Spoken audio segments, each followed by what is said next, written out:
Shalom, selamat hari Minggu. Selamat hari Minggu.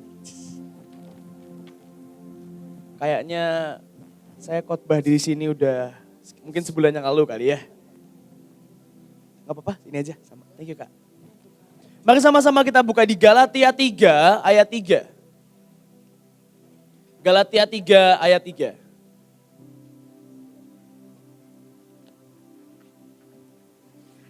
Oke. Yang tidak bawa Alkitab ada di atas ayatnya. Baca sama-sama ya. 1, 2, 3. Adakah kamu sebodoh itu? Kamu telah mulai dengan, maukah kamu sekarang mengakhirinya di dalam daging?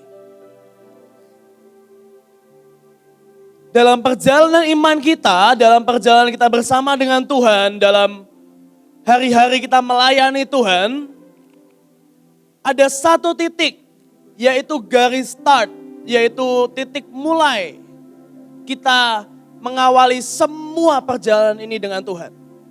Saya yakin setiap saudara di tempat ini, engkau pernah mengalami satu momen, satu pertemuan, satu hal yang itu menyebabkan engkau memulai semua yang hari ini kau kerjakan. Contoh, ada anak pemenang di tempat ini. Saya yakin ada 1-2 momen yang membuat engkau sampai ke tempat ini, betul? Entah kamu ketemu Tuhan, entah orang tuamu yang ketemu Tuhan, entah kata tetanggamu di tempat ini ada api Tuhan, apapun. Ada satu momen yang buat engkau sampai di sini, betul ya? Mungkin buat Bapak Ibu, buat saudara-saudara engkau yang sudah melayani Tuhan sekian tahun, kalau engkau lihat ke belakang sekian tahun yang lalu, ada satu momen yang membuat engkau memulai semua ini. Betul? Entah engkau ketemu Tuhan, entah ada satu masalah Tuhan menolong kau, entah ada satu kejadian, satu masalah, dan itu membuat engkau ketemu Tuhan. Dan engkau memulai semua perjalanan ini. Begitu juga dengan ada STT, ada penari, atau bahkan mungkin engkau yang baru pertama kali hadir. Pasti ada satu momen di mana kita mengalami satu hal yang itu membuat kita mengawali segala sesuatunya. Nah, dalam hidup saya ada satu momen yang ini membuat saya memulai segala sesuatunya. Satu kali di tahun 2010, saya baru masuk ke Mahanaim. Saya baru masuk hari itu saya masih kelas, rahasia, saya gak boleh kasih tahu kelasnya, nanti ketahuan umur saya berapa. Nanti brewok sama kumis saya gak berlaku kalau saya kasih tahu umur saya. Nah, 2010 saya baru masuk Mahanaim. Zaman dulu kita masih ada seringlah setahun 2 kali acara ke Semarang. Mungkin buat yang ada yang pernah ikut setahun 2 kali ke Semarang, boleh angkat tangannya? Oke, ikut ya, saudara cukup lama di Mahanaim berarti. Yang belum pernah ikut ada? Ada, oke, selamat datang generasi yang baru. Nah, hari itu saya ikut. Saya baru pindah, jadi saya dari Semarang pindah ke Bekasi, dari Bekasi ikut acara ke Semarang lagi gitu ya. Nah, dan dulu setiap kali mau acara, Ibu Panglima akan mengumumkan siapa yang mau ikut ambil bagian dalam tindakan profetik lewat tarian. Jadi jemaat ikut nari. Jadi hari itu ada bapak-bapak ikut main banner, ada ibu-ibu angkat properti nari. Itu pemandangan yang unik menurut saya. Dan di 2010 saya belum nari. Saya masih baru masuk.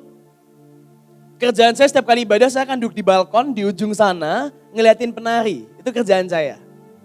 Saya cukup ngefans dengan penari hari itu dan akhirnya saya masuk penari. Nah, tapi yang saya lakukan adalah saya ngeliatin di ujung sana. Sampai satu kali Ibu Panglima menawarkan seperti itu buat saya, kapan lagi saya bisa ikut nari gitu kan. Saya pengen pelayanan. Dan saya ikut. Dan waktu saya ikut, kalau gak salah saya masuk satu tim judulnya tim pengorbanan, jubahnya ungu, yang pimpin Pak Luki kalau gak salah. Nah, saya nari gerakannya sangat simpel. Saya masih ingat gerakan saya cuma 2 kali 16, itu sangat sebentar. Saudara hitung 1, 2, 3 sampai 32, udah cuma segitu durasi saya nari, keluar lagi. Jadi acara di Semarang 3 hari 2 malam saya nari cuma 30 detik. Itu saya, di awal pertama kali pelayanan saya.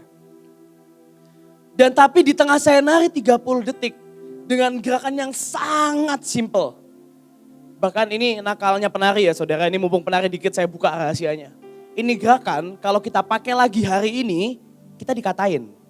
Karena ini gerakan yang sangat, kalau saudara masuk penari hari ini saudara masuk, ini akan jadi gerakan pertama yang saudara diajarin. Jadi ini gerakan yang paling mudah. Dan itu gerakan yang saya pakai di acara 11 tahun yang lalu. Dan di tengah saya nari 30 detik. Waktu saya lagi nari saya lihat ke atas. Saya nggak melihat pemandangannya gimana-gimana, saya lihat atap Holy Stadium yang berdebu tetap ya. Tapi waktu saya lihat ke atas, saya lihat sebuah pemandangan yang life changing moment lah buat saya. Itu mengubah hidup saya. Waktu saya lihat ke atas, saya lihat Tuhan tersenyum. Dengan gerakan simple, 30 detik, 2 kali pengulangan, Tuhan tersenyum.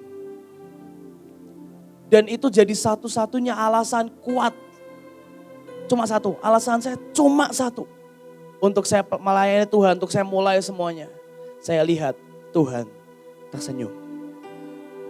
Saya tidak tahu dengan Bapak Ibu, dengan teman-teman di tempat ini, apa yang membuat engkau memulai semua ini.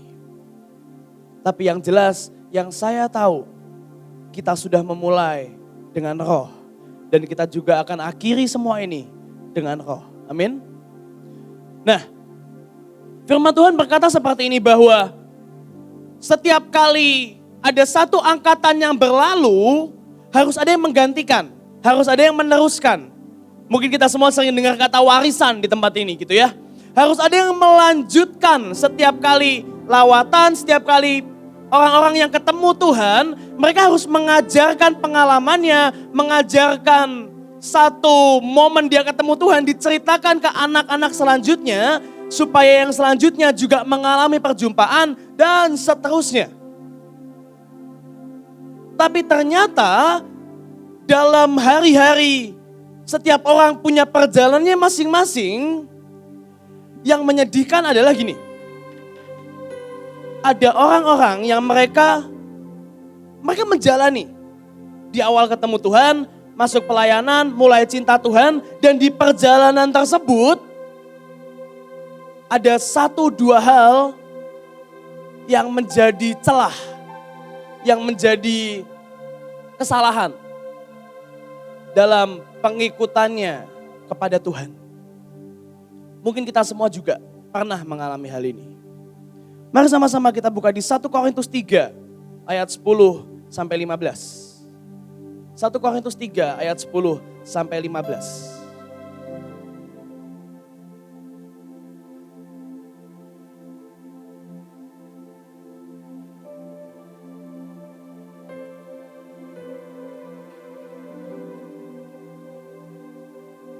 Saya bacakan. Sesuai dengan kasih karunia Allah yang dianugerahkan kepadaku, aku sebagai seorang ahli bangunan yang cakap telah meletakkan dasar dan orang lain membangun terus di atasnya. Tetapi tiap-tiap orang harus memperhatikan bagaimana ia harus membangun di atasnya. Sampai sini dulu. Ini adalah perkataan Paulus kepada jemaat di Korintus. Jadi ternyata sebelum kita memulai perjalanan kita dengan Tuhan, sebelum ada satu momen yang mengubah hidup tadi, ternyata ada orang-orang yang sudah lebih dulu ketemu Tuhan dan memulai perjalanannya. Contoh, seperti yang tadi saya tanya, mungkin ada beberapa saudara di tempat ini yang belum pernah ikut ke Semarang gitu ya. Otomatis ada beberapa di antara saudara juga yang sudah mendahului dengan cara pernah ke acara Semarang. Simpel ya. Contoh lagi. Misal ada saudara yang baru bertobat di tahun 2015. Dan di antara saudara juga ada yang sudah bertobat 2009. Otomatis yang 2009 sudah mendahului. Betul? Betul ya? Nah, sama. Setiap anak-anak Tuhan, setiap orang-orang yang Tuhan pilih, banyak, ada jutaan mungkin kalau mau dihitung, yang sudah mendahului kita dalam memulai perjalanan. Dan dalam mereka mulai perjalanan, mereka akan meletakkan dasar. Abraham mulai perjalanan, dia letakkan dasar untuk Ishak. Dasar apa? Dasar percaya. Dasar iman. Dasar percaya walaupun cuma lihat bintang, lihat pasir, udah percaya aja. Musa memulai perjalanan, dia ngajarin Joshua banyak. Dia ngajarin Joshua, yang penting Tuhan. Di atas segala sesuatunya yang penting adalah Tuhan pokoknya. Dalam segala hal utamakan Tuhan, mau perang tanya Tuhan, strateginya tanya Tuhan. Itu dasarnya Musa buat Joshua. Sama, Yesus meletakkan dasar buat 12 murid. Ini loh dasarnya, kemanapun kamu pergi aku yang tanggung jawab, kamu gak perlu takut, penyertaanku sempurna, agape dan sebagainya. Itu dasarnya Yesus buat 12 murid. Dan yang ajaib, semua dasar yang ditaruh dari zaman Adam Hawa, Kain Habel, anak-anaknya terus. Sampai zaman sekarang ada Reinhard Bonnke, Billy Graham, Adeboye dan sebagainya. Semua nama-nama yang saudara duduki di tempat ini, dasarnya masih ada. Dasarnya tidak hilang. Dasarnya masih ada. Semua tulisan yang saudara dudukin tempat ini, itu masih ada. Itu dasar yang masih ada. Nah, tapi Paulus bilang gini, aku udah taruh dasar. Aku cakap meletakkan dasar. Oh ya jelas, Paulus adalah sebuah pedoman bagi orang Kristen hari ini. Betul ya? Walaupun mungkin tidak semua. Tapi dia orang yang cakap, dia meletakkan dasar, dia mengajari kita bagaimana melanjutkan yang dia buat.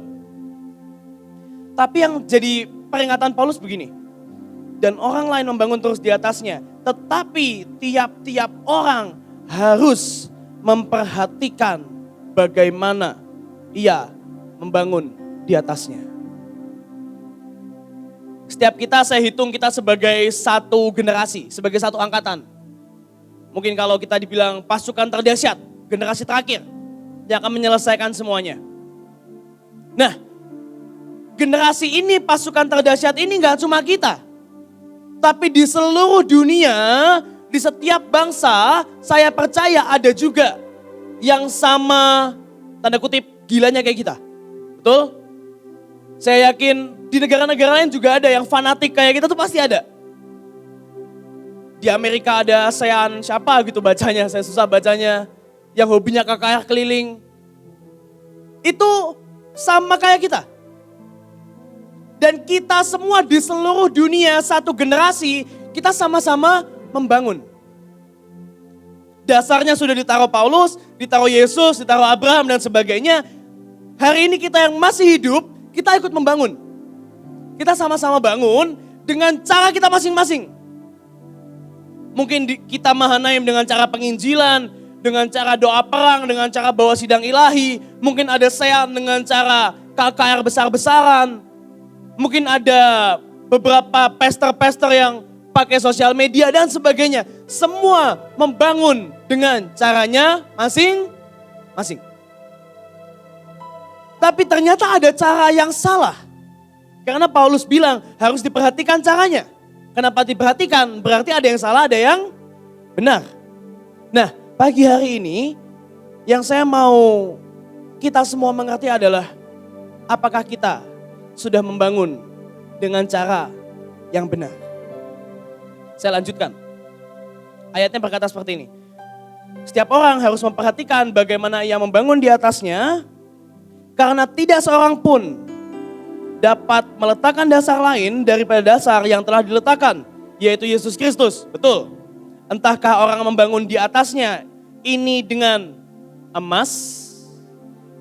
Loh, lanjut ayatnya. Dengan emas, perak, batu permata, kayu, rumput kering, atau jerami. Dalam bahasa Inggrisnya dikatakan, pilihlah dengan cermat dan hati-hati. Karena bahan yang murah atau jelek pasti ketahuan. Ini bahasa Inggris ya, saya terjemahkan. Selanjutnya, sekali kelak pekerjaan masing-masing orang akan nampak. Karena hari Tuhan akan menyatakan. Bahasa Inggrisnya akan datang hari inspeksi, hari pengecekan. sebab ia akan nampak dengan api dan bagaimana pekerjaan masing-masing orang akan diuji oleh api itu. Ia akan mendapat upah jika pekerjaannya terbakar. Ia akan menderita kerugian, tetapi ia sendiri akan diselamatkan, tetapi seperti dari dalam api. Paulus menjelaskan bahwa setiap kita membangun, ya betul, kita membangun, tapi ternyata dalam perjalanan kita membangun ada material-material yang tidak direkomendasikan oleh Paulus. Tadi kita baca ada emas, ada perak, ada batu permata, ada kayu, rumput kering, atau jerami. Ada kira-kira 5-6 bahan yang Paulus sebutkan. Dan menurut saya Paulus ini lagi kasih cheat, lagi kasih kode. Karena jelas dari semua bahan ini ayat lanjutannya berkata, karena akan datang hari Tuhan ngecek dengan api. Sekarang logikanya gini, ada emas, ada silver, ada permata, ada kayu, ada jerami, ada rumput. Kalau api datang, yang tersisa yang mana? Menurut saudara yang tersisa apa? Emas, apalagi? Perak, dan batu permata. Kayu sisa enggak? Enggak. Jerami? Rumput kering? Enggak. Jadi Paulus ini lagi bilang, kalau engkau bangun, pastikan engkau bangun dengan tepat. Ada emas, silver, permata, jerami, rumput, apalagi tadi? Kayu. Pastikan engkau bangun dengan tepat. Dalam perjalanan iman kita membangun. Ya, kita membangun. Membangun dengan apa? Dengan penginjilan, dengan doa perang, dengan kau melayani Tuhan. Dengan doa-doamu yang di rumah maupun di umum, di publik maupun yang sendirian. Kita semua membangun. Tapi ternyata dalam pembangunan kita ada bahan, ada material yang tidak tepat. Menyedihkan ya, kita udah bangun, sekian tahun kita melayani Tuhan, ternyata salah bahan. Kita ikut Tuhan sekian lama, kita melayani sekian belas tahun. Oh ya, saya ini udah jadi hamba Tuhan 35 tahun. Tahu-tahu salah bahan. Ngenes. Sedih. Bukan berarti yang baru lebih untung gitu ya, enggak juga. Tapi firman Tuhan berkata, dalam kita membangun ada bahan-bahan yang salah. Dan Paulus berkata, pastikan engkau pilih dengan cermat dan hati-hati. Karena bahan yang salah, waktu api datang, ujian datang, lenyap, terbakar. Dan kalau saya boleh coba pelajari lebih dalam, ada emas, perak, permata, kayu, rumput kering, dan jerami. Saya coba pelajari. Kenapa Paulus ini harus kasih contoh 6 benda ini? Dan waktu saya pelajari, ternyata ada sebuah artikel yang mencatat begini. Saya bacakan. Perkataan Paulus adalah sebuah ilustrasi. Oke? Perkataan Paulus adalah sebuah ilustrasi. Ilustrasi yang menggambarkan yang diambil dari Temple of Solomon atau dari Bait Salomo. Yang dimana Bait Salomo dibangun dengan emas, dengan perak, dan dengan batu permata. Bahkan Alkitab berkata, kalau saudara pernah baca yang di Amsal, ada ayatnya dikatakan hikmat membangun rumah dengan bla bla bla bla bla. Dari situ diambilnya. Dan digambarkan emas itu artinya divine substance atau bahan ilahi. Dan silver digambarkan sebagai redemption fruit atau buah dari penebusan. Dan dan batu permata digambarkan sebagai hidup yang diubahkan. Ayatnya ada di mana ini? Hilang ayatnya. Tapi ada, ntar saya cari lagi ya. Tapi yang menyedihkan dilanjutkan dengan kayu, jerami, dan rumput kering. Itu semua adalah bahan yang diambil dan yang digambarkan dari pekerjaan daging, dari pekerjaan manusia. Dan yang menyedihkan lagi, semua bahan ini kayu dan jerami dan rumput, semua tumbuh di tanah. Yang dimana tanah sudah dikutuk di Kejadian 3 ayat 17. Artikelnya berkata begini, ternyata ini semua ada ilustrasi yang diambil dari Temple of Salomo, dari bait Allah yang dibangun oleh Salomo. Dan 6 bahan ini menggambarkan mana yang Tuhan berikan, mana yang bahan yang ilahi, mana yang dari Tuhan, dan mana yang pekerjaan manusia. Kita semua memulai dengan Tuhan. Kita semua mulai dengan yang ilahi. Tapi seiring perkembangan kita membangun pekerjaan Tuhan, kadang-kadang kita menyampurkan, kita masukkan bahan yang tidak seharusnya. Yaitu bahan apa? Bahan yang tadi dikatakan begini, works of the flesh. Bahan yang dibangun oleh daging kita dan bukan roh. Dalam perjalanan iman kita mulai dengan roh, ya. Kita mulai dengan berapi-api, kita mulai dengan luar biasa. Tapi di tengah-tengah perjalanan ada momen, ada titik di mana langkah begitu berat, badai begitu kuat. Dan kita mulai menggantikan dengan yang daging, dengan yang manusia, bukan lagi yang roh. Dan waktu saya pelajari kenapa harus emas, kenapa harus perak, kenapa harus permata. Saya coba googling, saya coba pelajari fakta-faktanya, saya mulai dari emas. Ternyata emas adalah benda yang fleksibel.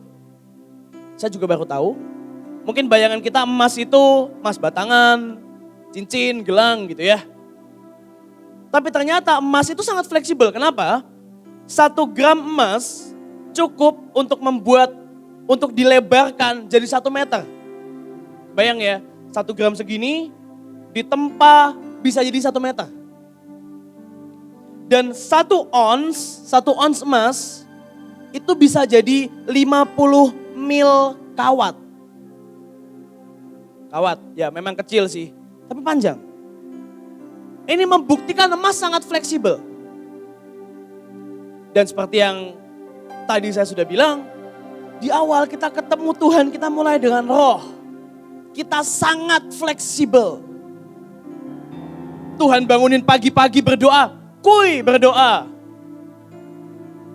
Malam-malam mau tidur Tuhan suruh keluar rumah.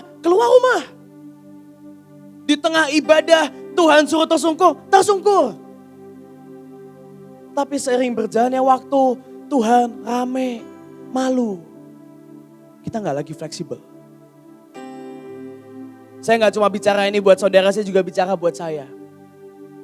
Waktu saya SD, waktu saya baru ketemu Tuhan, setiap kali Devo, saudara bayangin Devo, mungkin yang anak Mahanaim lebih tahu Devo itu kayak apa keadaannya. Kadang-kadang hadirat Tuhan gak ada. Tapi kalau Tuhan suruh tersungkur, saya tersungkur. Anak SD. Saya ingat hari itu teman-teman saya gak ngerti saya ngapain, saya tersungkur, saya dipukulin. Tapi saya tahu saya disuruh Tuhan. Hari ini di tengah doa pagi yang hadirat Tuhan luar biasa, disuruh tersungkur. Kayaknya saya harus nari deh Tuhan, nanti aja tersungkurnya. Semudah itu manusia berubah. Lanjut. Ternyata emas murni itu bisa dibentuk dengan tangan. Pure gold bisa dibentuk dengan tangan. Tentu melewati proses. Tapi ini mau bicara apa sih? Ternyata emas menggambarkan bisa dididik. Di awal kita ketemu Tuhan, kita masuk dalam sebuah pelayanan, entah di gereja, entah di pelayanan dimanapun, di persekutuan doa apapun. Kita masuk dengan senang hati, disuruh ngapain aja mau. Yang penting buat Tuhan. Tapi lama-lama, nanti deh. Tapi lama-lama, kan ada yang lebih baru. Saya sudah diangkat. Udah gak level saya lakukan yang begini lagi. lupa kalau emas bisa dididik. Lanjut. Ini konon ya saudara, ini konon. Ada sebuah penelitian yang mengatakan konon emas di bumi berasal dari meteor yang jatuh. Saya juga kurang percaya sebenarnya. Tapi kalau benar, artinya ada unsur ilahi yang gak bisa lepas dari hidup kita. Mau saudara masih kecil, mau saudara sudah besar. Saya yakin kok di antara saudara pasti kita pernah mengalami minimal banget satu mujizat. Betul? Pasti pernah ya, dalam segala aspek.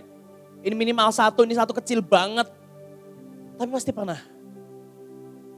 Kenapa? Karena sudah jadi nature-nya manusia untuk kita gak lepas dari yang ilahi. Untuk kita gak lepas dari yang ajaib, itu udah jadi nature, itu jadi naturalnya manusia itu begitu harusnya. Tapi balik, dalam perjalanan iman kita menggantikan emas dengan rumput kering. Udahlah Tuhan, yang ilahi nanti saja. Saya masih ingat waktu saya SMP, dulu belum ada rock, belum ada youth rock. Dulu namanya Kamu, itu youth yang lain lagi. Kamu, mungkin pernah ikut Kamu gitu ya. Saya ingat banget hari itu saya mau berangkat ke sekolah. Saya mau ikut Kamu. Dan tiba-tiba hujan deras. Yang pertama kali saya lakukan, saya buka pintu, saya tunjuk langit. Masih SMP, kelas 1, kelas 7. Hujan berhenti. No. Hari ini hujan, ya udah diemin aja kan ada mobil. Berubah. Kalau yang lain kehujanan biarin aja, yang penting saya naik mobil. Berubah. Yang ilahi nanti dulu. Kan masih bisa ditangani. Tuhannya belakangan kalau udah kepepet. Sedih ya. Kita menggantikan emas dengan rumput kering. Masih banyak ternyata emas tidak bisa dihancurkan. Emas bisa dimakan, bicara apa sih? Bicara buah kita dinikmati. Kita baru ketemu Tuhan, kita sangat terinspirasi untuk berubah gitu ya. Berusaha lakukan semua dengan lebih baik. Ketemu orangnya apa, tiba-tiba nolongin orang. Tapi lama-lama, sudahlah. Buahnya yang harusnya makin banyak, jadi makin dikit. Lanjut, ada perak. Ternyata perak adalah satu elemen yang perak adalah most reflective. Adalah satu elemen yang paling bisa memantulkan. Kita diciptakan segambar dan serupa dengan Allah, ayat hafalan ya. Tapi berapa banyak di antara kita yang sungguh memancarkan dan memantulkan kemuliaan Tuhan dalam hidup kita. Waktu saya sekolah, saya udah mulai pelayanan. Saya sering diomelin guru. Penari kok gitu, anak rock kok gitu. Penari kok gak buat PR, penari kok terlambat. Dulu saya marah. Dulu saya bilang, saya kata-katain gurunya, ya kan Miss gak pelayanan. Padahal kan ngajar di Mahanem tuh pelayanan ya. Tapi saya dulu marah digituin. Tapi lama-lama saya sadar, iya ya. Ternyata banyak di antara kita yang kita gak memancarkan kemuliaan Tuhan. Padahal kalau kita bangun dengan elemen silver, harusnya kita jadi yang paling reflektif. Kita yang paling bisa memancarkan, kita yang paling bisa memantulkan kemuliaan Tuhan. Tapi sedihnya kita menggantikan silver dengan kayu yang gak akan mantulin apapun sampai kapanpun.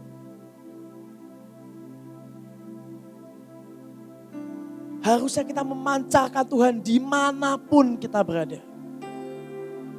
Saya pernah berbuat satu kesalahan, buat saya ini kesalahan. Saya gak akan lupakan hal ini. Waktu saya kuliah,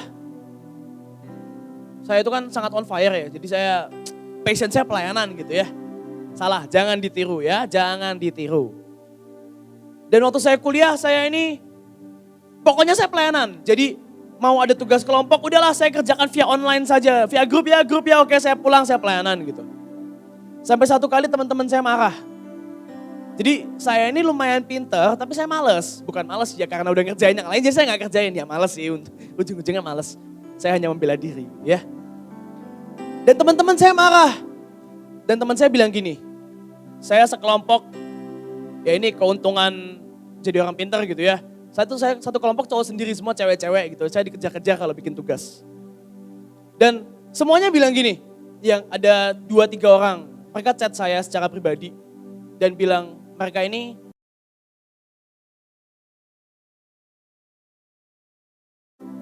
kita tahu kamu punya kesibukan dengan agamamu, dia bilang gitu.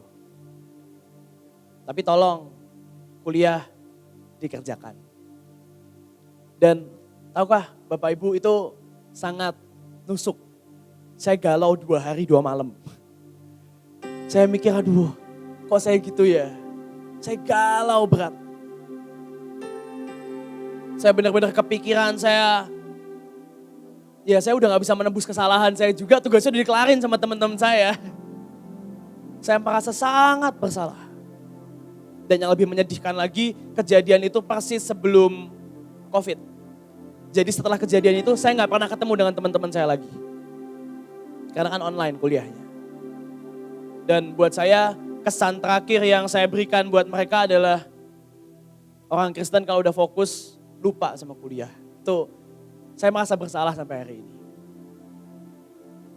Tapi seringkali dalam hidup kita harusnya kita memancarkan kemuliaan Tuhan lebih dari kemuliaan kita sendiri.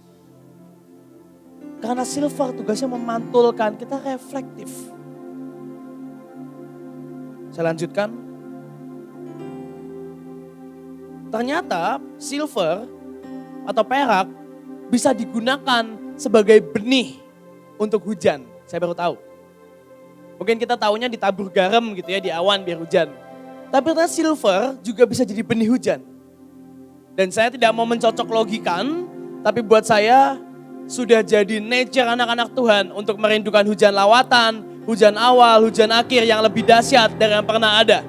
Dan kalau kita nggak merindukan, berarti ada yang salah. Berarti silver kita sudah ditukar dengan kayu. Kalau kita nggak merindukan yang seperti ini, berarti ada material yang kurang pas yang kita bangun dalam pekerjaan kita. Oh Kristian, saya kan sekuler, saya kan kerja, saya kan punya usaha dan sebagainya. Percayalah, lawatan bisa terjadi dimanapun. Lawatan gak cuma dilakukan oleh orang-orang yang melayani Tuhan. Papa saya sekuler, papa saya kerja. Dan buat saya ini yang saya sangat kagum dengan orang tua saya. Papa saya itu kalau naik mobil, di sebelah kirinya selalu ada, mungkin saudara pernah punya ada permen yang di staples dengan kata-kata positif gitu ya. Di mobil saya nggak ada saudara, di mobil papa saya ada banyak. Dan setiap kali macet ada pengamen, papa saya akan buka keluarin satu. Setiap kali ada perempatan, orang kasih receh, papa saya kasih permen dengan kata-kata positif. Dan buat saya, ini contoh orang sekuler yang juga merindukan lawatan. Ada yang salah dengan anak-anak Tuhan yang kalau kita cuma mikirin diri kita, yang kalau kita cuma mikirin tentang berkat, cuma mikirin tentang masa depan, tentang kuliah dan sebagainya, itu gak salah. Kalau kita pikirkan itu gak salah. Yang salah kalau kita cuma pikirkan itu. Karena ternyata sudah di nature kita untuk juga merindukan, untuk juga memikirkan, untuk juga mendoakan bagaimana hujan awal, hujan akhir, bagaimana hujan lawatan, hujan roh Tuhan itu jadi di bangsa kita. Amin. Saya lanjutkan, permata yaitu material yang paling kuat, material yang paling kokoh, tapi juga permata bicara kedalaman. Kenapa? Karena permata baru bisa ditemukan di kedalaman 90 sampai 120 mil di dalam bumi. Dalam ya, pakai sekop nggak bisa. Ya, jangan coba saudara, pakai sekop nggak bisa.